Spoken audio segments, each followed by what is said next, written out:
after the Civil War, when the federal government took its now familiar control over the immigration system, white nationalists began to push Congress toward excluding, punishing, and deporting as many non-white immigrants as possible.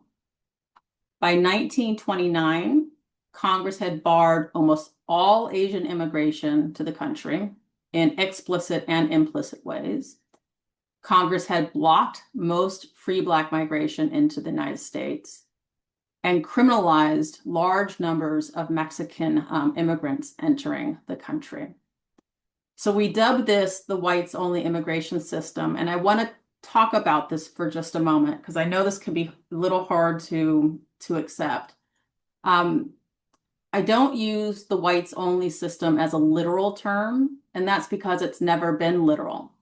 If you think about the period of Jim Crow in the United States, there were whites only signs on like restaurant windows, at doors to schools, in the beginning of some neighborhoods would tell certain populations to stay away or that they were whites only areas.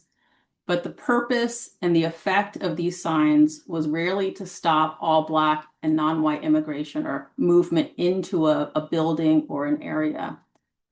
Back doors and side gates always remained open to Black and non-white workers, janitors, nannies, laundresses, landscapers, and whatnot were all still allowed to enter those buildings and those areas, but in a subordinated position.